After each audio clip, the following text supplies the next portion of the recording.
Welcome to the Deep Dive. We're here to plunge into some really fascinating topics, pull out the key insights, hopefully surprise you a bit, and definitely keep things interesting. That's the plan.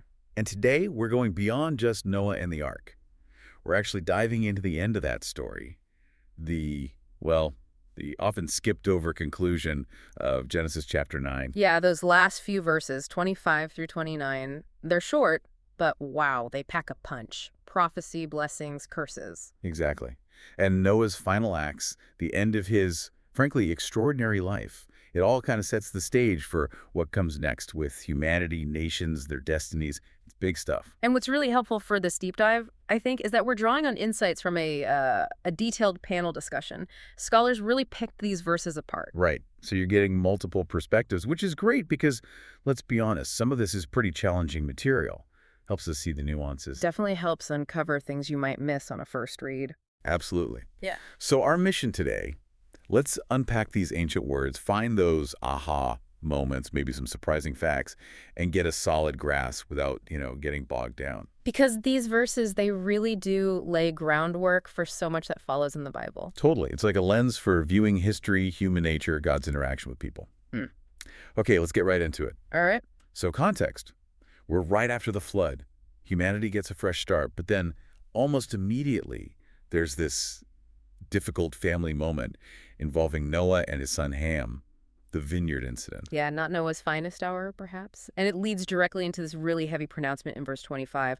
Cursed be Canaan, the lowest of slaves will he be to his brothers. Oof, that is stark. How did the panel grapple with that? I mean, is this just an angry outburst from Noah, or is it something more? That was a major point of discussion, absolutely. That tension, is it Noah's flawed human reaction, maybe fueled by anger and shame? Or does it have this prophetic weight, guided by maybe divine foreknowledge? Because Noah's called righteous, but he's still human. Exactly, he's fallible. But then you look at history, how things played out for the Canaanites later. It suggests there's more going on here than just Noah letting off steam. It's like even human failings, human words can sometimes become channels for a deeper truth about the future, especially concerning the Canaanite peoples that Israel, encounters much later. Okay, so it's maybe not God speaking the curse right then and there, but Noah's words somehow tap into or foresee God's later judgment based on what the Canaanites would become.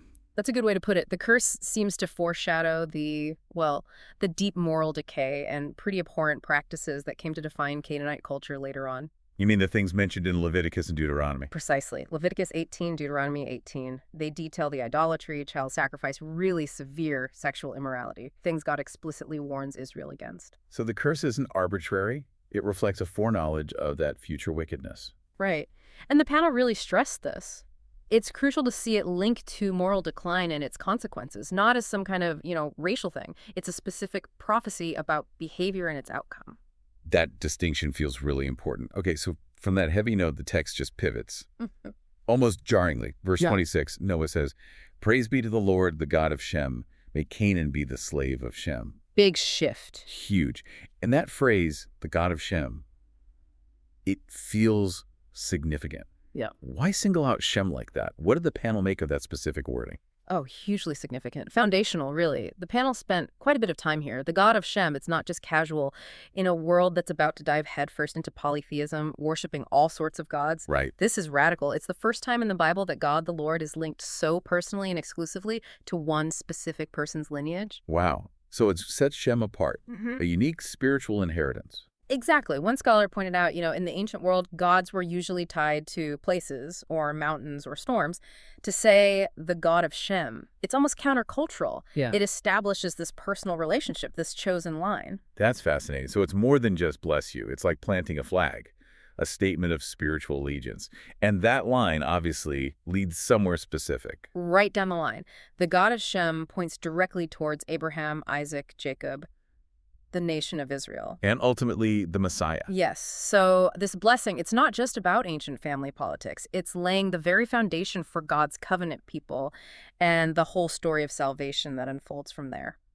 So God's plan for redemption, working through a specific people, is being signaled right here, even amidst all the messiness. Exactly. The thread starts here, explicitly. Even in this immediate post-flood world with all its struggles, God is setting apart a line for his purposes. Okay, Then we get to the third son, Japheth, in verse 27. May God extend Japheth's territory. May Japheth live in the tents of Shem.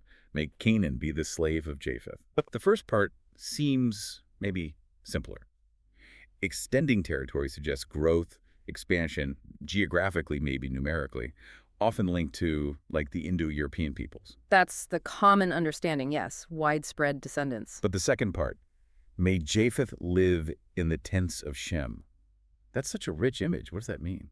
Especially since Japheth is the blessing of expansion. Yeah, that phrase, live in the tents of Shem, sparked a lot of great discussion. It's layered. On one level, many see it as foreshadowing the Gentiles' Japheth's line, eventually being welcomed into the spiritual blessings of Israel, of Shem's line. Like joining the family of faith. Exactly. But the panel also explored the sort of power dynamics implied. Yeah. Japheth gets the territory, the expansion, you could say, worldly power, but then he's invited to dwell in Shem's tents. Implying Shem has something Japheth needs, despite Japheth's size. Precisely. It's not just a casual, come on over. It suggests that the ultimate spiritual home, the source of true blessing, is found within the heritage of Shem, even for the outwardly powerful Japhethites. One angle discussed was how this challenges that ancient idea that the biggest, strongest nation must have the most powerful gods. Here it suggests spiritual significance might reside elsewhere, not just with earthly power. So it's inclusion, yes, but maybe also a kind of humble recognition that the spiritual center is with Shem's line. It hints at this broader spiritual family, but one with specific roots. Yeah, it's like an early glimpse of what Paul talks about in the New Testament, right? Gentiles becoming fellow citizens with God's people. It shows God's plan was always bigger, more inclusive, welcoming, but still centered, rooted in the promises made through Shem's line. It's a beautiful picture, actually. Unity, but rooted in a specific heritage. Especially powerful coming right after the curse. Shows God's heart for restoration. Absolutely. It's a glimpse of that vast, inclusive plan reaching its fullness in Christ, where Paul says there's neither Jew nor Gentile in terms of access to God. Okay, so after these massive nation-shaping pronouncements, the text zooms back in on Noah himself, verses 28 and 29. After the flood, Noah lived 350 years. All the days of Noah were 950 years, and then he died. Just states the facts. Right. But 950 years, that's almost a millennium. Yeah. What's the significance of noting that incredible lifespan right at this point, and then just flatly, and then he died? Well, the lifespan itself is striking. The panel noted he's really the last of those incredibly long-lived patriarchs from before the flood. He lives well into the post-flood era, but nobody after him gets close to that age. So he's like a bridge. Exactly. A bridge connecting those pre-flood lifespans to the gradually decreasing ages we see later in Genesis. It marks the end of an era, a real shift in human existence after the flood. Maybe the lingering effects of the fall becoming more pronounced. So it's not just a number, it's a statement about humanity's changing condition and his death. Even this guy, righteous Noah, who walked with God, built the ark, he still dies. What's the theological takeaway there? It's a really sober reminder, isn't it? Despite his righteousness, despite his unique role in God's plan, death still comes. It underlines the universal consequence of sin.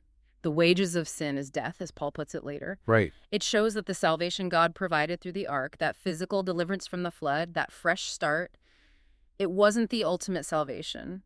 Humanity still needed saving from death itself. Even the best of them, like Noah, couldn't escape that physical reality of living in a fallen world. It powerfully underscores the need for a different kind of deliverer, someone who could conquer death. So wrapping up Noah's story here, it leaves us with a really complex picture of him, doesn't it? It really does. It cements this multifaceted legacy. You've got Noah the righteous man, found favor, built the ark, incredible faithfulness. But then also Noah the vintner, the guy who experiences a pretty significant personal failure, shows vulnerability. Right, and he receives God's covenant promise, this amazing sign of grace. But he also speaks this incredibly harsh curse. It's this mix. Faithfulness and failure, grace and sin, all in one life. And that life acts as this perfect bridge, doesn't it? It takes us from the world-altering flood into this new chapter, the story of nations emerging, their destinies being shaped. It shows God's plan moving forward, his faithfulness continuing, even through imperfect people. Yeah, it's a powerful transition point.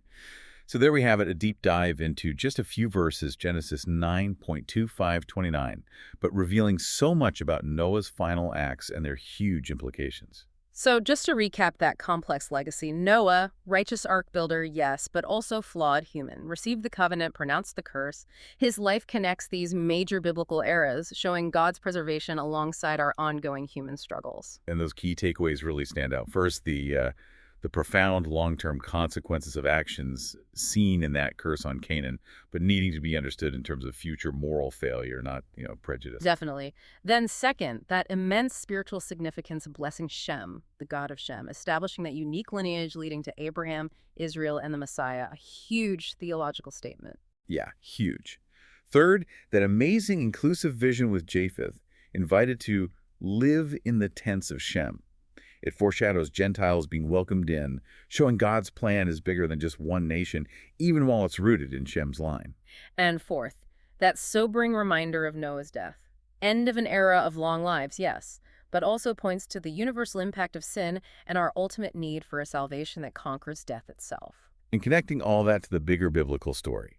Noah's life, with all its ups and downs, really sets the stage perfectly for what comes next in Genesis, the Table of Nations, Babel, the call of Abraham. It demonstrates God's unwavering faithfulness, his commitment to his plan despite human faltering, and highlights again and again our need for redemption. Which leaves us with a final thought to chew on. Always good to have something to mull over. Right, so think about this. Noah starts in a world needing cleansing, gets a fresh start. But his last recorded words involve both this heavy prophetic curse and these world-shaping blessings that echo down through history. What does that mix tell us about things like human freedom versus, say, divine foreknowledge? Or about the long, winding path of redemption? Even paradise regained, in a sense, after the flood, still carries echoes of the fall, but also the promise of ultimate restoration. It makes you think about the legacies we deal with today, doesn't it? The ones we inherit, the choices we make within them. Exactly. How do these ancient pronouncements, these patterns of blessing, consequence, failure, and hope, how do they resonate in our lives, in the world around us now? It suggests a hope that can actually transcend even our biggest failures. Lots to think about there.